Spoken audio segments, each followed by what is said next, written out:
What's up guys, Duck's Opinion here, and we're playing the new Pokemon Scarlet. This is a new open world Pokemon, and I just got kind of past the first part. It's a couple hours long, and it was amazing. This is kind of like a first look, go over what to expect, so I will get right over it. I'll get right to the point. It looks okay at times, but for the most part, it looks terrible on Switch. I think the game itself is a bit low on the FPS, but it hasn't crashed. It's been running good enough, and I can still have fun with it.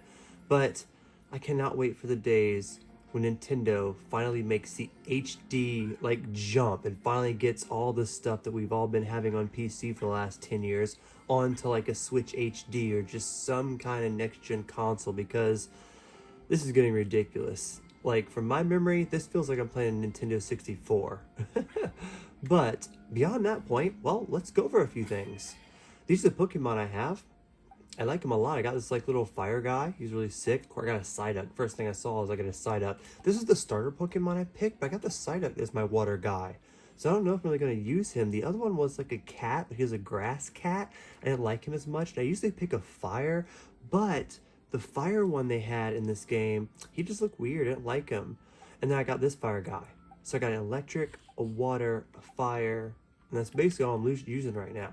So far it's good. Right now I'm in the school. I can basically go anywhere here. There's a lot of buildings that you can actually go inside, which actually shocks me because a lot of places, and when I say inside, I just mean interact with. I don't mean to actually say inside, I mean interact with. Even though they might be the same stuff, I really like the idea. There's a lot of stuff you can interact with and spend money on. I just unlocked the feature to go with this guy. He's part of the story. So far, what I know the story is, this dude's kind of a mystery. You make a few friends here, and they all want to go different paths. Some of them want to go on the path of the championship to go, fight for badges, which you can do. Some want to go explore, like, the more bigger, epic Pokemon, which I think there's, like, 6 of those. And another one wants to go fight, like, the Team Rocket type people. They're, like, the star team.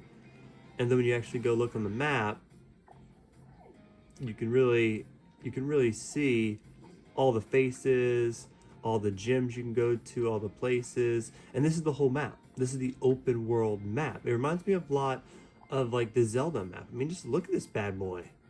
I think it's pretty big, and I love how they went open world. This is simply just beautiful. I love it, and I can't wait to explore this. Honestly, it's very exciting. So speaking of exploring, well, let's go outside and check it out. Imagine load times are pretty bad, but so far I'm a few hours in and I'm really intrigued, honestly. It got me to stop playing Sonic Frontiers, which is also a good game, but both of these games are held back on Switch by the same exact thing, and it's their graphics. They're really, really rough. So at any moment you can throw out one of your Pokemon, the main one you have, and he'll be here. He can go get stuff that might be out of reach. He can battle if you throw it at a Pokemon. Like, Pokemon are in the wild at all times, like this. And you literally just throw your ball or run after them. But it's not like the last Pokemon game where at any time that I can pull out a Pokeball and just throw it and try to capture them. You have to get into battle and actually battle them to capture them. And I think that's an okay feature. Like, I really love the feature of being able to just run around and throw 100 balls, but it made it so weird and so, like, chaotic that maybe that wasn't the best. But I really do love this map. I just wish it wasn't so rough looking. I do think it's an amazing job. And I think this, I haven't explored it that much, but this is really starting to give me these huge Breath of the Wild vibes. We're getting a really full-fledged Pokemon game that's open world, plus an open world Sonic game. Yeah, we're ending this year off with a bang, Nintendo. They have a lot of Pokemon centers that just open. The one on the left is to make like moves, I think, like the HQs and stuff like that. We can create your own moves. That's the healing one, and that's the buying stuff. And I love how it's just open like that, open and free. Oh, we got into a battle, just ran into one. There's so many Pokemon, you literally trip over them. So battles, you can look around, they're open. I can't just throw a Pokeball at any time at this point. And I can actually do this thing called Treasury, which I've only done it once, so let's go ahead and do it, where you can kind of like change your Pokemon and they'll do like a version of the move in like an Ultimate. I think this is supposed to be their version of like Pokemon Ultra, but back when they did like the Ultra Pokemon, the other game, they were way too massive. I think this is their version of doing like a kind of beat down version. It's weird he has something on his head though. The last one he had something on his head. I didn't know if they looked different or not. They look so weird, like shiny. But yeah, he's pretty dead.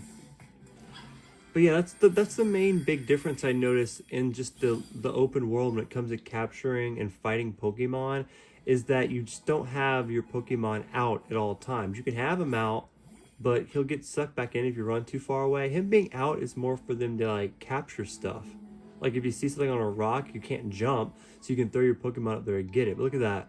This is all open world. Any direction I want to go on from here. It has that Breath of the Wild thing. Whatever I want to go at, I can do. I'm sure certain places will be harder to get to, but another thing I noticed is the Pokemon are a lot smaller in this game. Like, this guy's pretty big, but like a lot of the Pokemon roaming around, which are everywhere, I love that, are so tiny.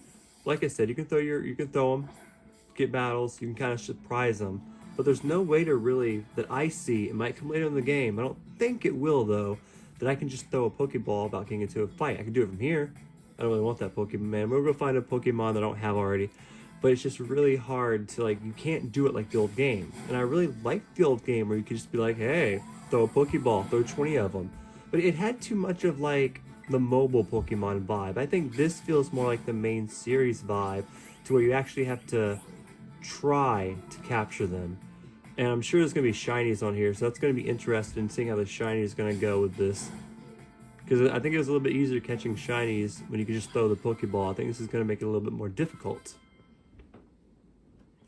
So before I get out of here, I do want to actually catch a Pokemon, maybe someone we don't actually have.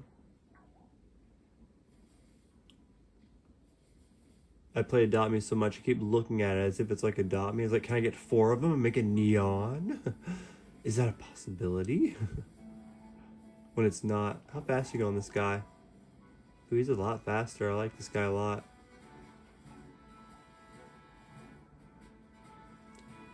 Battling people are pretty much the same as it was before. There's like, do you want to battle? And you get money for him and such. He's cute. Let's go ahead and try to get him, if I have him or not. Just kind of give you an idea of how it works. You could probably just use a Pokeball right away. Doesn't mean you'll get him right away. You probably have to tear him down. Let's see, I don't know. Nope, got him right away. So I don't know. Maybe it could be easier to get the Pokemon or not. They are just low level too. I heard there is this thing though, if you're high enough level, that there'll be like an automatic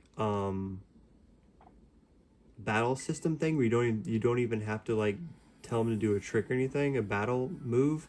They'll just automatically do it. Now, my final thoughts on my first look at this game. I like this game a lot. I'm very interested in seeing where it goes. And one of my favorite things about this game is I knew it was coming out, but I've only really seen 2 trailers. I watched no reviews. I have no clue what's coming. I have no clue if it's going to be good or not. And so far, I am having a blast. I'm just loving it. The only downside I see is it does chug on this original Switch I have. The FPS are insanely low. And it just looks terrible. I really wish we had a Switch HD, and I think that'd be so sick to actually, in the future, once Nintendo finally moves away from 720p and actually get some HD and maybe some ray tracing here in like, what, 10 years when they finally catch up. I think that'd be amazing to see an HD Pokemon game just like this, because this game is absolutely amazing. I can tell it's going to be an amazing long adventure, and it's going to be so fun. It just popping everywhere. It just looks terrible. It's all blurry, and it'd just be so sweet if it also had full voice acting. I think that's something the game really needs too. And they put that stuff together in a game like this in the future. Oh, it's going to be a future I can't wait to look forward to. So I'll probably have some more Pokemon coming up here soon. Let me know what you guys want to see. Let me know what you guys think. And Dusk and Fly, so don't forget to like, subscribe. Peace.